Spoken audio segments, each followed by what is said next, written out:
Raymond Beaugrand-Champagne, 30 ans aux émissions religieuses à Radio-Canada. Bon, je dirais réalisateur émérite de l'émission Rencontre. Vous êtes demandé souvent pour des conférences, même prononcer des homélies. Vous êtes laïque. Oui, oui. Qu'est-ce que vous dites dans ces conférences? J'essaie de témoigner de l'amour de Dieu, de Jésus-Christ. Pour moi, c'est l'essentiel. Et selon l'homélie du jour, selon les textes, évidemment, on peut interpréter ça à sa façon, mais je crois que c'est toujours l'essentiel du message qu'on doit donner dans une église. Ailleurs, je vais parler aussi de mes émissions, des gens que j'ai rencontrés, de différentes choses, de mon expérience personnelle. Le cœur de votre message. Le cœur du message, c'est que Dieu nous aime, c'est difficile à croire, mais on a le témoignage en Jésus-Christ. Et c'est ça la foi. Croire qu'en dépit de tout, Dieu nous aime, d'un amour total, immense, qui est bouleversant.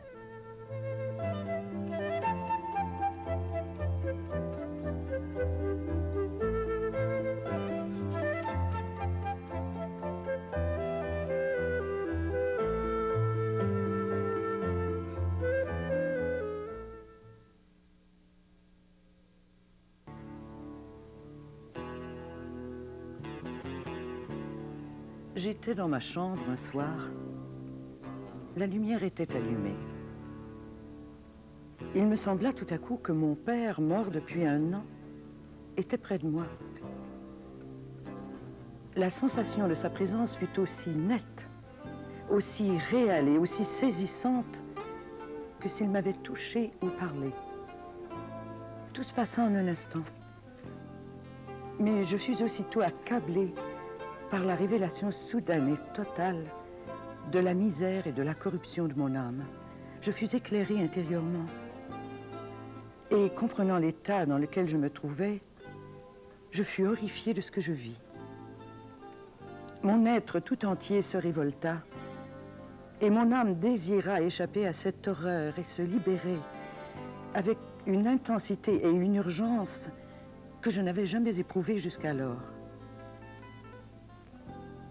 Pour la première fois de ma vie, je me mis à prier. Non des lèvres, ni avec mon intelligence ou mon imagination, mais du fond même de ma vie et de mon être. Je priais le Dieu que j'avais méconnu de sortir des ténèbres dont il s'enveloppait, de faire un mouvement vers moi et de me délivrer des milliers de choses terribles qui enchaînaient ma volonté.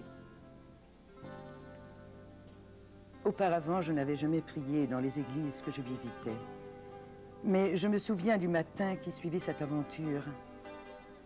Je me souviens comment j'ai grimpé l'Aventin désert dans le soleil de printemps, l'âme brisée de repentir.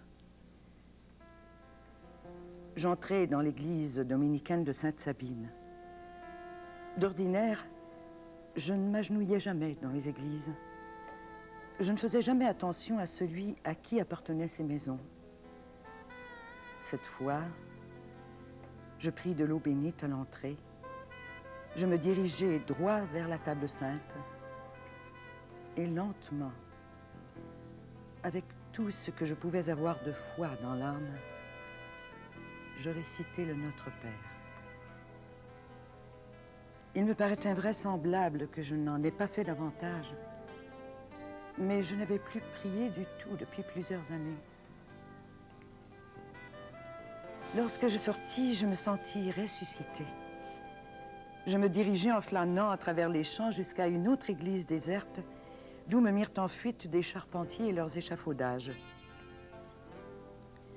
Assis, non loin de là, sur un mur ensoleillé, je goûtai la joie de la paix intérieure, réfléchissant à la vie nouvelle et meilleure que j'allais mener.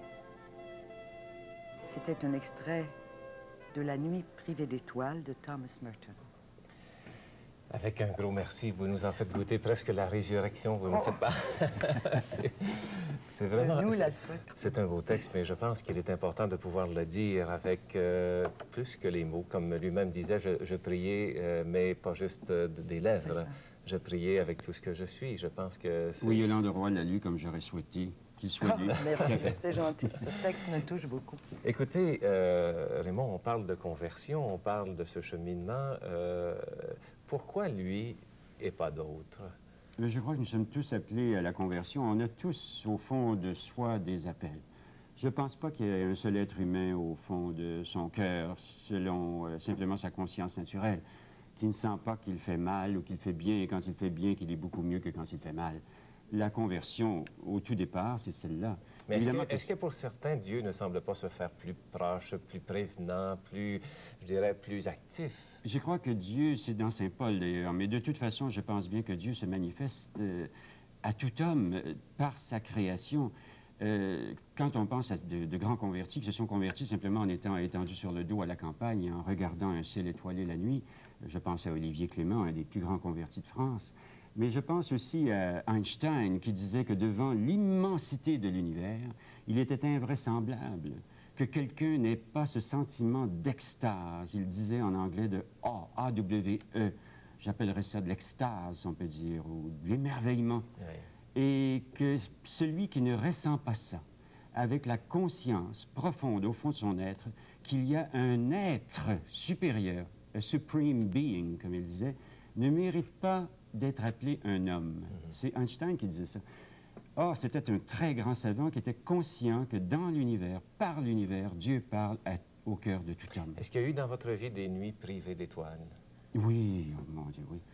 On se distancie inévitablement de Dieu, même quand on se réclame de la foi, même de la foi catholique. Mais des moments de désespérance. De désespérance, oui, où on a l'impression, justement, comme dit Thomas Merton dans ce texte, que Dieu est comme caché. Et d'ailleurs, chaque jour, on peut dire qu'un croyant éprouve, ne serait-ce qu'une fraction de seconde, l'impression qu'il est athée. Car croire que Dieu existe, c'est croire qu'il y a quelqu'un qui existe depuis toujours.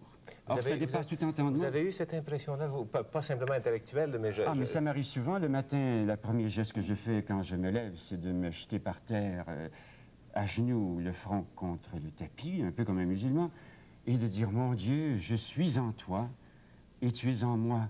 Mais en même temps que je dis ça, il m'arrive souvent d'être effleuré par le doute en me disant, mais qu'est-ce qu'il fait là? Comment se fait-il qu'il est là? Qui est-il? Ça n'a pas de sens, mais pourtant je le sais que Dieu existe. Sans ça, je ne serais pas là, nous ne serions pas là, et l'univers n'existerait pas, et on revient à la parole de Einstein ou de Saint Paul. Raymond, êtes-vous un exalté? Oui. Oui, parce que... et je souhaite l'être et le demeurer jusqu'à mon dernier souffle. Parce que c'est exaltant que de vivre. Nous sommes faits de la même matière que la Terre. Nous sommes 6 milliards sur la Terre. La Terre n'est pas plus lourde parce que nous sommes 6 milliards, parce que nous venons tous du sol, où nous retournerons. Et qu'est-ce que c'est que ce miracle? On sort du sol par le sein de nos mères, et l'influence de l'action de nos pères, évidemment. Mais qu'est-ce que c'est que ce miracle étrange, où au tout début, cette ovule fécondée nous contient déjà entièrement, les savants nous le disent, et nos parents, notre mère mange, et puis on se fabrique. Qu'est-ce que c'est que cette fabrication? Il y a quelqu'un qui nous fait. C'est pas nos parents qui nous ont fait. Ils savent pas comment faire des yeux, un cerveau, etc. Ça se fait. Et c'est Dieu qui fait ça. C'est exaltant. Et on sort de là et on découvre l'espace, le temps. Puis je comprends bien. Mais c'est merveilleux, c'est exaltant. Mais les gens vivent, ils sont endormis. Ils ne réagissent pas. Je comprends bien votre réponse, Raymond, mais je pense que vous comprenez ma question aussi, à savoir qu'il y a des gens qui, en vous écoutant, disent « Est-ce qu'il a les pieds à terre? » Oui, j'ai les pieds à terre, justement. Oui. C'est parce que je les ai à terre que je me rends compte de ça. Oui. C'est parce que, comment peut-on regarder à la télévision une émission sur la conception de la vie, de l'être humain en particulier, sans être exalté? Comment fait-on pour rencontrer quelqu'un et voir son regard, des yeux qui voient, des oreilles qui entendent, mais c'est exaltant. Oui. Des arbres qui poussent. Je disais une fois à une petite fille dont les parents n'étaient pas croyants, je regarde par la fenêtre, c'est beau ce sapin. C'est une sculpture vivante. Elle m'a regardé, elle dit, c'est pas une sculpture, c'est un arbre. Je dis, oui, mais un arbre, c'est une sculpture de Dieu. Oui. C'est exalté, vous direz, mais c'est une réalité, c'est une vérité concrète. Raymond, je veux vous faire une confidence. À un moment donné, il y a quelques années, je vous ai rencontré, je vous ai demandé, pour vous, qui est Jésus-Christ? Et moi, je m'attendais d'avoir une réponse assez intellectuelle, assez belle, assez importante. Elle a été une réponse qui ne cesse d'être présente dans mon cœur. Vous m'avez dit, Jésus, c'est le vivant. Et je voulais que vous ajoutiez à ça. Vous m'avez dit, non, c'est le vivant. Jésus-Christ, c'est le vivant. C'est le vivant, c'est Dieu vivant, incarné, étrangement, dans un être humain. C'est absolument invraisemblable, mais je le crois. Je le crois parce que, pour plusieurs raisons. Ne serait-ce qu'on sait que de sa bouche sont sorties des paroles invraisemblables que les évangélistes n'auraient certainement pas mises dans les évangiles parce que c'est trop invraisemblable. Avant qu'Abraham fût, je suis. Oui. Mon Père et moi, nous ne sommes qu'un. Celui qui croit en moi, mon Père et moi, nous viendrons en lui, nous y ferons notre demeure. Salvador Dali n'aurait pas pensé à des choses comme ça, ni André Breton. Or, un jour, un jeudi soir, il est avec ses amis, il célèbre la Pâque, il prend du pain, puis il dit « Ceci est mon corps ». Mais c'est absolument surréaliste. Un fou peut dire des choses comme ça, ou Dieu lui-même. Oui. Un homme ne peut pas dire des choses pareilles. C'est invraisemblable, il faut que ce soit Dieu. Or, quand on lit sa vie, on s'attache à cet homme. Puis en s'attachant à cet homme, on s'attache à Dieu lui-même, qui est révélé dans tout son amour. Son amour va jusqu'au bout. Son amour va jusqu'à la croix, et sa grande souffrance sur la croix, c'est pour ça que j'aime beaucoup les crucifix, ou j'aime beaucoup le Saint-Suaire de Turin qui nous montre, par une photo incroyable et mystérieuse, le Christ mort et souffrant. C'est que cette souffrance, c'est la souffrance dans la solitude, l'abandon. Il a été abandonné de tout le monde. À un moment donné, il y a eu, d'accord, la Vierge et Saint Jean, puis la croix, mais la solitude, la nudité. Dieu nous aime pour aller jusqu'au bout, pour dire qu'il nous aime, pour dire qu'il est contre les lois et les règlements stupides, ce qui a déplu aux Juifs, pour dire qu'il était pour les pauvres, pour les humbles, pour les persécutés, ce peuple juif persécuté par les Romains. Il était pour la liberté de l'homme. Oui. Non seulement la liberté politique, mais la liberté intérieure profonde. Donc, s'il était question dans le texte de Merton... Avez-vous l'impression, Raymond, que votre foi va en se simplifiant oui. Au fur et à mesure des années, au fur et à mesure de votre expérience, de votre méditation, de votre prière? Est-ce que la foi finit par être plus simple dans votre vie?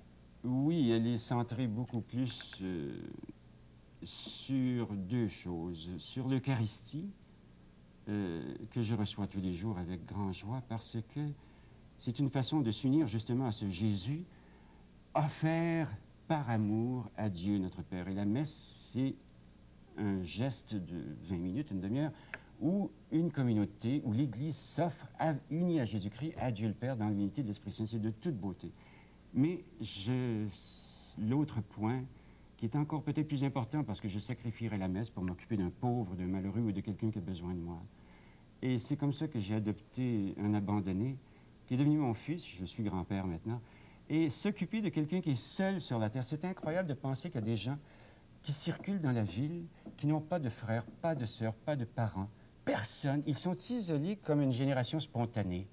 Et se donner à eux et faire qu'ils aient tout à coup un rapport, un lien d'amour profond, ou avec quelqu'un, puis il sait que je suis son père, et c'est extraordinaire pour lui, c'est extraordinaire pour moi. J'aimerais deux secondes, Raymond. Vous n'étiez pas parti tout à fait dans votre cheminement de vie, je prends ce mot un peu bourgeoise, à devenir père et d'adopter un enfant. Ah, pas du tout, pas du tout. Mon rêve était d'être moine, d'être bénédictin. J'ai essayé à Saint-Benoît-du-Lac en 1944 jusqu'à 1946. Ensuite, sur le conseil des autorités qui trouvaient que j'avais la vocation, je suis parti pour la France, essayant d'entrer dans un monastère encore plus sévère à la Pierre-qui-Vire, et j'ai fait un séjour à la Grande Chartreuse.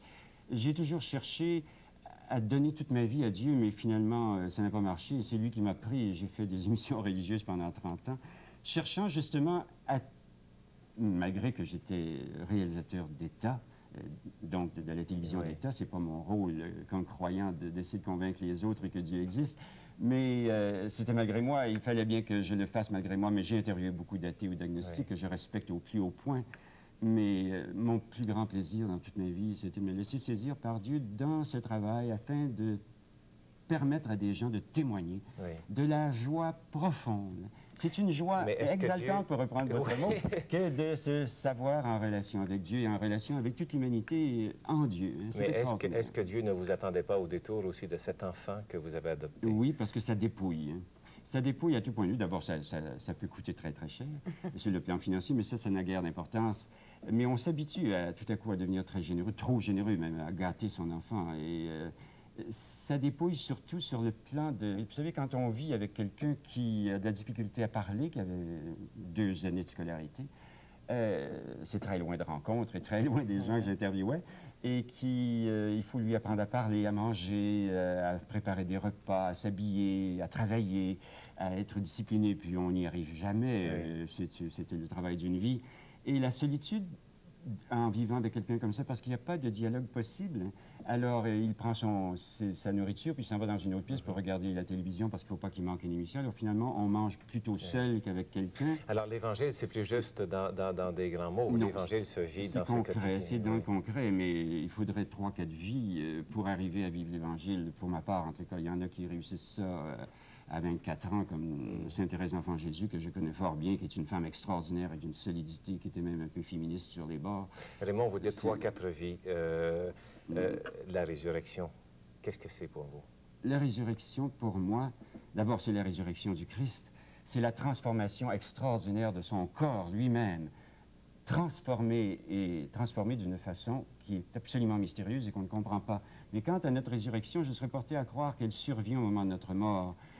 C'est une résurrection, d'accord, notre corps est perdu dans l'espace et dans la terre, ou incinéré, mais je crois que notre corps nous est redonné d'une façon mystérieuse et, avec notre âme, parce que nous sommes des êtres humains, c'est-à-dire corps et âme. Et nos corps qui peuvent passer à travers, se déplacer dans l'espace, dans l'au-delà, je crois à ça. Je crois qu'un être humain... Nous ne mourrons qu'une seule fois. Nous ne mourrons qu'une seule fois. Je ne crois pas du tout à la réincarnation. Mais je crois à la miséricorde incroyable de Dieu à l'égard des gens qui l'ignorent ou qui l'ont laissé ou qui ont beaucoup de difficultés à le comprendre. Parce que pécher vraiment, là, c'est pas facile. Je crois qu'il n'y a que les gens qui ont fait un cheminement spirituel qui peuvent pécher. La plupart des gens que l'on voit qui sont perdus dans des préoccupations très légères et futiles, jusqu'à quel point peuvent-ils rejeter Dieu? J'ai beaucoup de difficultés à comprendre ça. Mais ce que vous comprenez davantage, c'est la bonté et l'amour de Dieu. Ah, mon Dieu, oui. L'amour et la bonté et la miséricorde de Dieu, on le voit en Jésus-Christ. Hein? Que celui qui n'a pas péché lui lance la première pierre, dit-il aux Juifs qui veulent lapider Marie-Madeleine. Que cette parole est belle. Et en regardant tout ce que vous êtes et ce que vous faites pour votre propre enfant, les pardons donnés aussi, à combien plus forte raison, ce sera... ça aide beaucoup que de pardonner. Pardonner, ça nous enlève au très fond de nous-mêmes des tas d'aigreur et d'animosité. Je ne dis pas que je suis arrivé à ça totalement, loin de là, mais c'est fantastique quand on pardonne parce qu'on est libéré. Oui. Et Dieu libère. Hein? Dieu nous libère. C'est ça d'ailleurs le salut. Le salut, c'est d'adhérer à Jésus-Christ, de le laisser vivre en nous, de nous laisser aimer par Dieu notre Père, par l'Esprit Saint. Et c'est une libération extraordinaire parce qu'on pardonne, on prie, on est en harmonie avec l'univers, on est en harmonie avec les saisons. Il pleut, on est en harmonie avec la pluie, avec une petite fleur qui pousse. On est en harmonie avec quelqu'un qui souffre énormément parce que on l'aime et on le ressuscite un peu. C'est extraordinaire. Raymond, avec des personnes qui n'ont pas votre foi, qui n'ont pas votre... qui peut-être deviennent un peu agressifs. Oui, rébarbatifs. De quelle façon? Je les comprends parce que ça me fatiguait moi aussi quand je voyais du monde qui avait trop la foi. Ça m'agaçait autrefois. Oh mon Dieu, je leur dirais, si vous saviez comme on est heureux quand on croit. Il ne s'agit pas de tomber dans l'exaltation de certains évangélistes, malheureusement, que l'on voit à la télévision américaine. Mais je crois que l'exaltation, c'est une expression de la joie. Elle ne s'exprime pas toujours de cette façon-là. Je ne suis pas toujours, comme on dirait aujourd'hui, speedé, comme je le suis peut-être actuellement. Évidemment qu'il faut vivre comme tout le monde, et puis il faut manger, puis rire, et puis savoir écouter de la musique, garder le silence, et puis travailler. Mais vous me posez des questions, j'y réponds avec mon exaltation, mais soyez sans crainte, je vais passer le restant de ma journée très calmement. Ben, je ne prendrai pas un temps d'exaltation, mais plutôt un temps d'amitié pour vous faire lecture de cette lettre. Mon cher Raymond, il y a maintenant 36 ans que je te connais. Notre première rencontre eut lieu dans la bibliothèque du Grand Séminaire, dont tu étais alors le conservateur, comme on dirait en France. Mais quel vilain mot quand il s'agit de toi. Conserver était sans doute une de tes préoccupations. Garder l'héritage te tenait sans doute à cœur. mais combien plus encore tu voulais l'enrichir. Aussi, savais-tu accueillir et porter jusque dans ta chair les questions qui travaillaient les chrétiens. Aucune ne t'a été étrangère. Et cette familiarité ne fut pas seulement celle d'un intellectuel aguerri à la controverse, mais celle d'un homme fraternel, sachant atténuer par l'humour l'acuité de sa dialectique. Tu as quitté cette institution pour entrer à Radio-Canada, où tu as apporté ton amour du Christ et de l'Église. Ami intime d'artistes, de penseurs et d'hommes d'action qui ont façonné le visage actuel de la société québécoise, tu as fait de ton appartement un lieu d'échange et de discussion. Tu as su accueillir les opinions les plus contraires aux tiennes, sans jamais dissimuler tes positions. Ta franchise, chacun le sait, n'est pas inspirée par l'intransigeance, mais elle est inspirée par une ardeur bienveillante qui te dicte de ne pas dissimuler la vérité à ceux que tu aimes avec une intense liberté. C'est dans cet esprit que tu as produit pour le compte de Radio-Canada l'émission Rencontre. On ne saurait trop dire que si j'ai été un des animateurs de cette émission, tu en as été véritablement l'âme. Pour ma part, je te remercie de m'avoir permis ainsi de donner forme à un sacerdoce que j'avais voulu dès l'origine être au service de la parole de Dieu au milieu des hommes de ce temps. Laïc engagé dans le monde, tu as été témoin de l'amour que le Christ nous a insufflé et de cette vérité qui nous rend libres, soutenant ainsi par toute ton action notre marche vers cette terre nouvelle où il n'y aura plus ni pleurs ni deuil, mais la seule joie exultante de ceux que réunit le Père au-delà de ce qui les sépare dans l'esprit du Fils qui habite en nos cœurs. Et c'est signé en totale et profonde amitié, Marcel Brisebois, bien sûr animateur que vous avez... Depuis l'époque de Terre Nouvelle dont il parle, depuis 30 ans. 30 ans de travail ensemble. Et pour nous, en toute amitié, c'est Je lui dois beaucoup. C'est un moment agréable aussi de vous offrir ces fleurs qui représentent Raymond Beaugrand Champagne en fleurs. Des lys. Je voudrais bien être un lys. Alors, je trouve ça toujours agréable de voir comment des invités se retrouvent dans ces fleurs. Alors vous avez, mon Dieu, des lys. Alors je trouve ça agréable et c'est vraiment avec joie qu'au nom de toute l'équipe, nous vous offrons ces fleurs. Merci à vous, Yolande. La semaine prochaine, nous accueillons en toute amitié le juge André Ruffo. Et dans quelques instants, nous accueillons votre dédicace en toute amitié.